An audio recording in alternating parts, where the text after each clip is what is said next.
শ্রী গুরু প্রেমানন্দে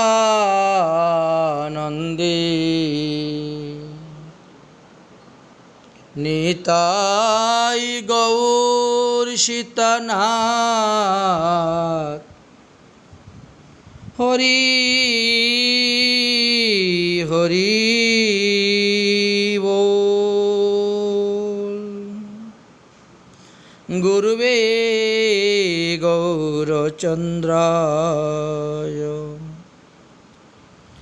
রাধিকায় তদালয়ে কৃষ্ণায় কৃষ্ণ ভক্তায় তদ্ভক্তায় নমো নমঃ। সুধী ভক্তবৃন্দগণ, আজ 30শে আষাঢ় 15ই জুলাই 2021 বৃহস্পতিবার। পঞ্চমী অন্ত্যেষষ্ঠী আরম্ভ হয়েছিল, তাই উৎকলে উড়িষ্যাতে আজ হুরা পঞ্চমী। শ্রীমতী লক্ষ্মীদেবী জগন্নাথকে অন্বেষণ করতে বেরিয়েছিলেন এবং তিনি গুন্ডিটা মন্দিরে জগন্নাথকে পেয়ে তেনাকে ফিরিয়ে নেওয়ার জন্য প্রস্তুত হয়েছিলেন। পাণ্ডারা বললেন, আরও 2 দিন পরে, 2-4 দিন রেখে তারপরে জগন্নাথকে আমরা ফেরত দিয়ে দিব। উনি এতদিন পরে মাসির বাড়ি বেড়াতে আসছেন ইত্যাদিভাবে লক্ষ্মীদেবীকে বুঝিয়ে সুঝিয়ে পাঠানো হয়েছিলেন। যাই হোক, উক্ত ঘটনাকে কেন্দ্র করে যে উৎসব, যে লীলা হয়, সেই লীলাটিকে হুরা পঞ্চমী বলা হয়। তৎসঙ্গে আজকে আরেকটি বিশেষ তিথি আছে, সেটা হলো শ্রী বক্রেশ্বর পণ্ডিত গোস্বামীর তিরোধান উৎসব। কলিযুগ পাবন অবতার শ্রী শ্রী গৌরাঙ্গ মহাপ্রভুর অতি অন্তরঙ্গ পার্শ্বদ ছিলেন শ্রী বক্রেশ্বর পণ্ডিত। তিনি আবির্ভাব হয়েছিলেন আষাঢ় মাসের কৃষ্ণপক্ষের পঞ্চমী। মহাপ্রভুর সঙ্গে লীলা করলেন এবং অন্তর্ধান হয়েছিলেন এই আষাঢ় মাসের শুক্লা ষষ্ঠীতে। এই জন্য আজকে তিনার বিরহ উৎসব পালন করা হচ্ছে। যারা বক্রেশ্বর পরিবারের অন্তর্ভুক্ত, দীক্ষা গ্রহণ করেছেন, সাধন ভজন করতেছেন, তাদের প্রত্যেকেই আজকে বক্রেশ্বর পরিবারের সমস্ত ভক্তবৃন্দ মিলে বক্রেশ্বর পণ্ডিতের তিরোভাব উৎসব করেছেন। আমাদের রাধাকুণ্ডেও রাধাকান্ত মন্দিরে আজ অনুষ্ঠান হয়েছে। শ্রীধাম বৃন্দাবনে গোপালগুরু আশ্রমে বড় গোপালগুরুতে আজকে উৎসব হয়েছে। যাই হোক, আজ আমরা নিজেদের আত্মশুদ্ধির জন্য তিনার জীবনী কথা আলোচনা করব। এই বক্রেশ্বর পণ্ডিত পূর্বলীলায় অর্থাৎ দাপর যুগে ব্রজের নিত্য গীত বিশারদ তুঙ্গবিদ্যা গোপী ছিলেন। কলিযুগে তিনি মহাপ্রভুর পার্ষদ রূপে আসলেন এবং বক্রেশ্বর পণ্ডিত রূপে তিনি পরিচিত হলেন। তিনি ত্রিবেণীর কাছে প্রয়াগে, এলাহাবাদে, গুপ্তিপাড়াতে আষাঢ় মাসের কৃষ্ণপক্ষের পঞ্চমীতে জন্মগ্রহণ করেছিলেন। এই বক্রেশ্বর পণ্ডিত নৃত্য গীতে বড় নিপুণ ছিলেন। তিনি 24 প্রহর পর্যন্ত এক লাগাতার নৃত্য করতে পারতেন, অর্থাৎ 3 দিন 3 রাত তিনি নৃত্য এবং গীত উভয়ই একসঙ্গে চলত। মহাপ্রভু যখন নবদ্বীপ লীলায় প্রকাশ হলেন, তখন শ্রী বক্রেশ্বর পণ্ডিত নবদ্বীপে চলে যান এবং মহাপ্রভুর লীলা দর্শন করেন। নবদ্বীপেই তিনি একটি বাসা তৈরি করেন, সেখানে বসবাস করেন আর মহাপ্রভু লীলার সহায়ক করেন। মহাপ্রভু যখন প্রথমে নবদ্বীপে মহাসংকীর্তন লীলা আরম্ভ করেন, তখন বক্রেশ্বর পণ্ডিত এক বড় গায়ক এবং নর্তক রূপে ছিলেন। মহাপ্রভু যখন দবির খাঁ সাকর মল্লিককে উদ্ধার করার জন্য রামকেলি গ্রামেতে যান, অর্থাৎ রূপসনাতন গোস্বামীর কথা বলা হচ্ছে, তখন বক্রেশ্বর পণ্ডিত মহাপ্রভুর সঙ্গে ছিলেন। এই বক্রেশ্বর পণ্ডিতের কৃপায় দেবানন্দ পণ্ডিতের বৈষ্ণব অপরাধ খণ্ডন হয়েছিল। দেবানন্দ পণ্ডিত বৈষ্ণব অপরাধ থেকে উদ্ধার হয়েছিলেন। এই বিষয়ে বলিতেছি, আপনারা শ্রবণ করুন। কোনো এক সময়ে শ্রীমদ্ ভাগবত শাস্ত্রের অদ্বিতীয় পণ্ডিত রূপে ছিলেন দেবানন্দ পণ্ডিত। তিনি বিশেষ খ্যাতি লাভ করেছিলেন নবদ্বীপে। একদিন শ্রীবাস পণ্ডিত তার পাঠ শ্রবণ করতে যান এবং পাঠ শ্রবণ করার পরে প্রেমেতে তিনি ক্রন্দন করতে শুরু করেন, মানে অষ্টসাত্ত্বিক ভাব উদয় হয়েছিল। সেই সময়ে দেবানন্দের কয়েকটি অজ্ঞ ছাত্র, পাঠকগণ, মানে পড়ুয়া ছাত্র, তারা দেখলো তাদের পাঠের মধ্যে বিঘ্ন হচ্ছে। তাই তারা শ্রীবাস পণ্ডিতকে হাতে পায়ে ধরে টেনে গৃহের বাইরে নিয়ে রেখে দিল। ভক্ত ভাগবতের প্রতি এইরূপ অবজ্ঞা শত্রুকে দেখা সত্ত্বেও দেবানন্দ পণ্ডিত কিন্তু ছাত্রদেরকে কোনোরূপেই প্রতিবাদ জানালেন না, নিষেধ আজ্ঞা করলেন না, তিনি মৌন রইলেন। তাহলে মৌন সন্মতি লক্ষণম, এটি তো বোঝা যায়। তাই মহাভাগবত শ্রীবাস পণ্ডিতের চরণে দেবানন্দের অপরাধ হয়েছিল। অবশ্যই এই ঘটনাটা মহাপ্রভুর আবির্ভাবের পূর্বেই হয়েছিল। তারপর শ্রীমৎ মহাপ্রভু নবদ্বীপে আত্মপ্রকাশ করেন। মহাপ্রভুর নবদ্বীপে আত্মপ্রকাশ করার আগেই এটা হয়েছিল। তারপর মহাপ্রভু নবদ্বীপে আত্মপ্রকাশ করেন ও দেবানন্দ পণ্ডিতের নিকটে গিয়ে কিছু উপদেশ দিলেন তাকে। মহাপ্রভু বললেন, যারা গ্রন্থ ভাগবত পড়ে কিন্তু ভক্ত ভাগবতকে সমাদর করে না, তারা অপরাধী। শত শত কল্পেও ভাগবত পড়ে তারা প্রেম লাভ করতে পারবে না। ভক্ত ভাগবত এবং গ্রন্থ ভাগবত অভিন্ন।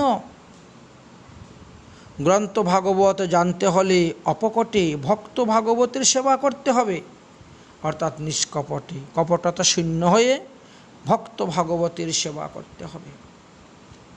আরও অনেক অনেক কিছু বললেন। তারপরে মহাপ্রভু সেখান থেকে নিজ গৃহে চলে আসলেন। দেবানন্দকে অপেক্ষা করলেন, দেখি সে বৈষ্ণব চরণে পরে ক্ষমা ভিক্ষা চায় কি না। বহুদিন গত হয়ে গেল, দেবানন্দ কোনো বৈষ্ণবের চরণে পরে, শ্রীবাস পণ্ডিতের চরণে পরে ক্ষমা ভিক্ষা চাইলেন না। যার ফলে মহাপ্রভু নবদ্বীপের সকলকেই প্রায় প্রেম দান করেছিলেন, কিন্তু দেবানন্দ পণ্ডিতকে তিনি প্রেম দান করলেন না। কোনো এক সময় বক্রেশ্বর পণ্ডিত, নবদ্বীপের একটি গ্রাম ছিল কুলিয়া, কুলের পাট বা কুলিয়া গ্রাম, সাতকুলিয়া গ্রাম যাকে বলা হয়, কুলদ্বীপ, সেই স্থানে গিয়েছিলেন হরিনাম প্রচার করতে। সেই গ্রামে হরিনাম প্রচার করতে করতে এক ভক্তের গৃহে সন্ধ্যাকালে নৃত্য গীত করতে লাগলেন।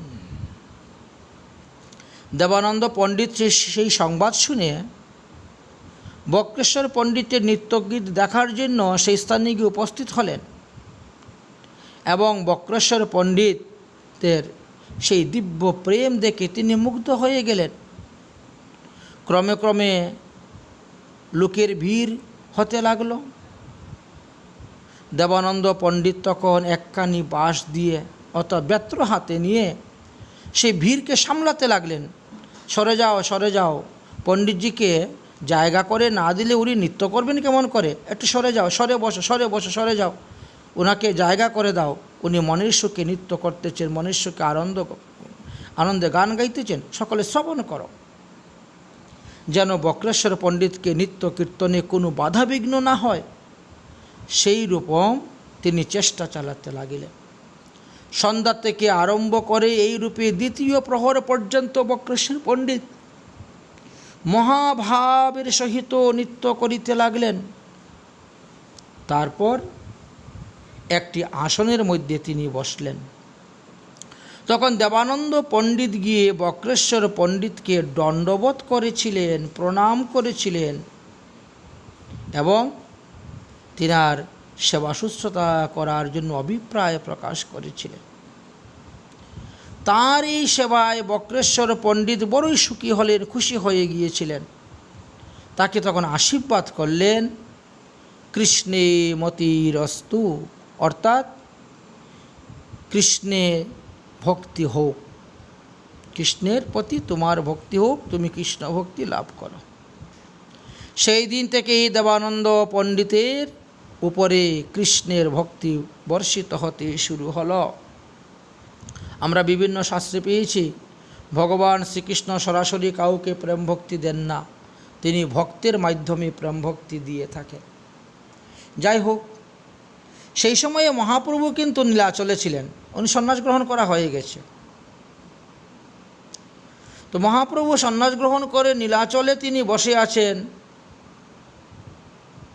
আর বক্রেশ্বর পণ্ডিতের সেবা করতেছেন দেবানন্দ পণ্ডিত। এটা মহাপ্রভু পুরীর থেকে বসে বসে দেখতেছেন, জগন্নাথ পুরীর থেকেই বসে তিনি দেখতেছেন। তিনি তো ভগবান, তিনি তো অন্তর্যামী, সব ভক্তের অন্তরের কথা জানেন। মহাপ্রভু বড় প্রসন্ন হলেন যে আজ আমার ভক্ত বক্রেশ্বরের সেবা করেছে, বক্রেশ্বর তাকে কৃপা করেছেন, আর তাকে অপেক্ষা করা যাবে না। যাই হোক, বহুদিন গত হয়ে গেল। তারপরে একবার মহাপ্রভু জগন্নাথপুরী থেকে শচীদেবীকে দর্শন করার জন্য, ভগবতী গঙ্গাকে দর্শন করার জন্য, শ্রীধামের বৃন্দাবনী অভিমুখে যাত্রা করার জন্য তিনি রওনা হলেন। তখন তিনি এই সাতকুলিয়া গ্রামেতে এসে উপস্থিত হয়েছিলেন। উদ্দেশ্য ছিল এই দেবানন্দ পণ্ডিতকে কৃপা করা। তখন মহাপ্রভুর সঙ্গে বক্রেশ্বর পণ্ডিত ছিলেন। দেবানন্দ পণ্ডিত আসলেন, মহাপ্রভুর চরণে পরে দণ্ডবত প্রণাম করলেন। এই বিষয়ে চৈতন্য ভাগবতের অন্তলীলার 3য় অধ্যায়ের 380 নং পয়ারের মধ্যে আপনারা দেখতে পাবেন, বক্রেশ্বর পণ্ডিত চৈতন্য কৃপাপাত্র, ব্রহ্মাণ্ড পবিত্র যার স্মরণেতে মাত্র, নিরবধি কৃষ্ণ প্রেম বিগ্রহ বিভল, যার নৃত্য দেবাসুর মোহিত সকল। এত সুন্দর নৃত্য করতেন, দেবতা অসুর সকলেই মোহিত হয়ে যেতেন। মহাপ্রভুর বড়ই কৃপাপাত্র ছিলেন বক্রেশ্বর পণ্ডিত। তিনার নাম উচ্চারণ করলে মানুষ ধন্য হয়ে যায়। অশ্রু কম্প সেদ হাস্য পুলক হুঙ্কার, বিবর্ণ আনন্দ মুস্রা আদি যে বিকার, চৈতন্য কৃপায় মাত্র নিত্যে প্রবেশিলে, সকল আসিয়া বক্রেশ্বরের দেহেতে মিলে। বক্রেশ্বর পণ্ডিতের উন্মাদ বিকার, সকল কহিতে শক্তি আছে হে কাহার। দৈবে দেবানন্দ পণ্ডিত ভাগ্য বসে, আসিরেন সেই স্থানে অশেষ বিশেষে। বক্রেশ্বর পণ্ডিতের সঙ্গের প্রভাবে, গৌরচন্দ্র দেখিতে চলিলায় অনুরাগে। বসিয়া আছেন গৌরচন্দ্র ভগবান, দেবানন্দ পণ্ডিত তথায় হইলা বিদ্যমান। দণ্ডবত প্রণাম দেবানন্দ পণ্ডিত করিলা, রহিলেন একদিকে সংকুচিত হইয়া। মনে মনে ভয় আছে, পূর্ব অপরাধের কথা স্মরণ করে। অন্তর্যামী শ্রী গৌরহরি তখন দেবানন্দের পূর্ব অপরাধ ক্ষমা করে তাকে কাছে টেনে এনে বসালেন। বসো বসো। প্রভু বলেন, তুমি যে সেবিলা বক্রেশ্বর, অতএব কইলা তুমি আমারও গোচর। বক্রেশ্বর পণ্ডিত কৃষ্ণের পূর্ণ শক্তি, যেই কৃষ্ণ পায় যে তারে করে ভক্তি। যে বক্রেশ্বর পণ্ডিতের প্রতি ভক্তি প্রদর্শন করেন, তিনি অনায়াসেই শ্রীকৃষ্ণ ভক্তি লাভ করতে পারেন। বক্রেশ্বর হৃদয়ে কৃষ্ণের নিজ ঘর, কৃষ্ণ নৃত্য করেন নাচিলে বক্রেশ্বর। বক্রেশ্বর যখন নৃত্য করেন তখন তার দেহের মধ্যে ভগবান শ্রীকৃষ্ণ আবিষ্ট হন, হয়ে ভগবান শ্রীকৃষ্ণই নৃত্য করেন। যেতে স্থানে যদি বক্রেশ্বরের সঙ্গ হয়, সেই স্থান সর্বতীর্থ শ্রী বৈকুণ্ঠময়। বক্রেশ্বর পণ্ডিত যেখানে বাস করেন, যেখানে কীর্তন করেন, যেখানে নর্তন করেন, সেই স্থান সর্বতীর্থ স্বরূপ বৈকুণ্ঠ। বক্রেশ্বর প্রসাদে তোমার কুবুদ্ধি বিনাশ হল, ক্ষমাভঙ্গ দিয়া হেতা কাছে আছিল। তাই তুমি যে শ্রীবাস পণ্ডিতের নিকট অপরাধ করেছিলে, যদিও শ্রীবাস পণ্ডিত তোমার এই অপরাধ নেয় নাই, কারণ তখন তো তিনি কৃষ্ণ প্রেমানন্দে বিভোর হয়েছিলেন। তিনি ভিতরে আছেন না বাইরে আছেন, কেউ নাকে ধরে কিভাবে নিয়ে গেছে কিছুই জানেন না। আজ তুমি বক্রেশ্বর পণ্ডিতের সেবা করলে, তার সঙ্গ করায় তোমার হৃদয়ের কুবুদ্ধি বিনাশ হল। এখন তুমি শুদ্ধ প্রেম ভক্তি লাভ করতে পারবে, কিন্তু একটুক বাকি আছে। শ্রীবাস পণ্ডিতের কাছে গিয়ে তুমি তোমার অপরাধ ক্ষমা চাইতে হবে। ক্ষমামাঙ্গ গিয়া যথায় আছেন শ্রীবাস, যাও তার কাছে গিয়ে ক্ষমা চাও। পূর্বে তোর যত কিছু ছিল অপরাধ, সকল ক্ষমিয়ায় আমি করিব প্রসাদ। তুমি আগে শ্রীবাস পণ্ডিতের কাছে ক্ষমা ভিক্ষা চেয়ে আসো, তারপরে আমি তোমাকে কৃপা করব, তোমার প্রেম ভক্তি লাভ হইবে। অতঃপর বক্রেশ্বর অশেষ কৃপা করলেন দেবানন্দকে।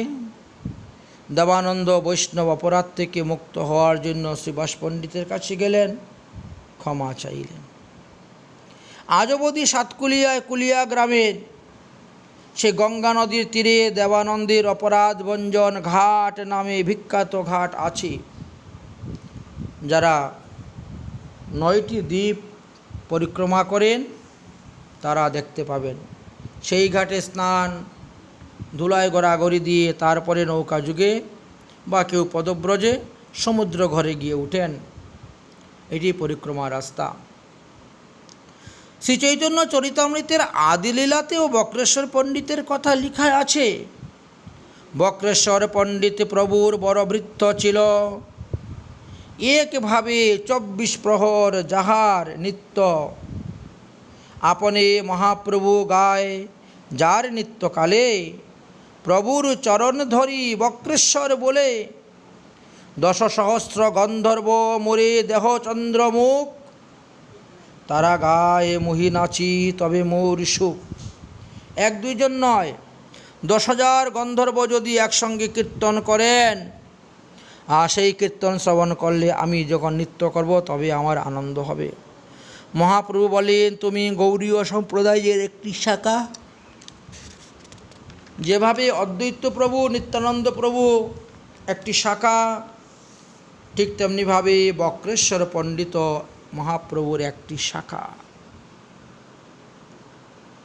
তোমার মতন আরও একজন ভক্ত পাইলে তো আমার সম্প্রদায় আরও বর্ধিত হইত। এইভাবে মহাপ্রভু বক্রেশ্বরের প্রশংসা করেছিলেন। বক্রেশ্বর পণ্ডিত আজীবন মহাপ্রভুর সেবা করেছিলেন। মহাপ্রভু অপ্রকটের পর শ্রী বক্রেশ্বর পণ্ডিত নীলাচলে গিয়ে কাশী মিশ্রের ভবনে বাস করেছিলেন। সেখানে শ্রী শ্রী রাধাকান্ত বিগ্রহ প্রতিষ্ঠা করেছিলেন, নিত্য সেবা করতেন। সেই বক্রেশ্বর পণ্ডিতের শিষ্য হলেন গোপাল গুরু গোস্বামী, আর গোপাল গুরু গোস্বামীর শিষ্য হলেন ধ্যানচন্দ্র গোস্বামী। তিনি ধ্যানচন্দ্র পদ্ধতি নামে একখানি গ্রন্থ রচনা করেছিলেন। তাতেই আছে বক্রেশ্বর পণ্ডিতের জীবনী কথা এবং আষাঢ় শুক্লা ষষ্ঠীতে তিনি যে অন্তর্ধান হয়েছিলেন আজকের এই তিথিতে। তাহলে আমরা বক্রেশ্বর পরিবারের তিলক দেখতে পাই, মহাপ্রভুর একটি শাখা বলে গেলেন। তো এইভাবে আমরা মহাপ্রভু হলেন মূল স্কন্দ বা মূল বৃক্ষের স্কন্দ। তারপরে নিত্যানন্দ প্রভু, অদ্বৈত প্রভু, বক্রেশ্বর পণ্ডিত, তারা সেখান থেকে শাখা বেরোলেন, শাখা থেকে উপশাখা বেরোলেন। যেমন নিত্যানন্দ প্রভু দীক্ষামন্ত্র প্রদান করেছিলেন ধনঞ্জয় পণ্ডিতকে, আর এই ধনঞ্জয় পণ্ডিত গোস্বামী তিনি দ্বাদশ গোপালের মধ্যে একজন অন্যতম গোপাল ছিলেন। এই জন্য ধনঞ্জয় পণ্ডিতের তিলকটা, নিত্যানন্দ প্রভুর তিলক বংশীপত্র, সেই বংশীপত্রের নিয়েই কিন্তু অর্ধ তিলক, মানে এই চৌকের ভুঁড়ির থেকে একটু নিচের থেকে সেটাকে টান দেওয়া হয়। তাহলে ধনঞ্জয় পণ্ডিত ঠাকুর গোস্বামী দ্বাদশ গোপালের মধ্যে একজন অন্যতম গোপাল।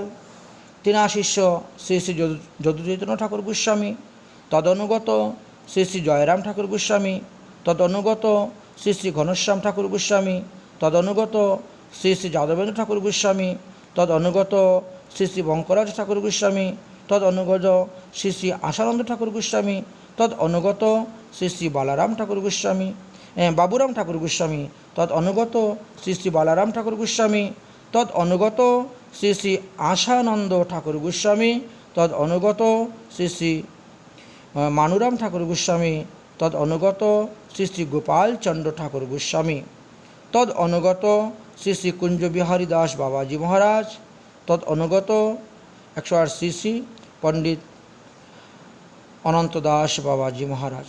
তো এইভাবে আমাদের গুরু পরম্পরাটি এসেছে। এই যে গুরু পরম্পরা এইভাবে বক্রেশ্বর পণ্ডিত থেকে এসেছে, মা জাহ্নবী ঠাকুরানীর থেকে এসেছে, বীরচন্দ্র প্রভুর থেকে এসেছে, গঙ্গামাতা গোস্বামী থেকে এসেছে। এরা সবাই কেউ নিত্যানন্দ পরিবার, কেউ নিত্যানন্দ শাখা, এইভাবে এসেছেন। ঠিক তেমনিভাবে অদ্বৈত প্রভুর থেকে এসেছেন, ঠিক তেমনিভাবে লোকনাথ গোস্বামীর থেকে এসেছেন। এইভাবে অনেক শাখা প্রশাখা মহাপ্রভুর হয়েছিলেন। তো তন্মধ্যে আজকে বক্রেশ্বর পণ্ডিতের তিরোধান তিথি উপলক্ষে সংক্ষেপে আমরা ওনার জীবনী কথা আলোচনা করলাম। শ্রী শ্রী তাই গৌর প্রমানন্দে হরি হরি বল। জয় শ্রী রাধে, শ্রী গৌরাঙ্গ নিত্যানন্দ, শ্রী অদ্বৈতচন্দ্র গদাধর শিবসাদি গৌর ভক্তবৃন্দ, শ্রীকৃষ্ণ চৈতন্য প্রভু নিত্যানন্দ, হরে কৃষ্ণ হরে রাম শ্রী রাধে গোবিন্দ, হরে কৃষ্ণ কৃষ্ণ কৃষ্ণ হরে হরে, হরে রাম রাম রাম হরে হরে। সমস্ত সাধুগুরু বৈষ্ণবের চরণে আমার দণ্ডবত প্রণাম গ্রহণ করিবেন। বক্রেশ্বর পণ্ডিতের জীবনী কথা আলোচনা করতে গিয়ে যদি ভুল ত্রুটি হয় ক্ষমা করে দিবেন। জয় শ্রী রাধে।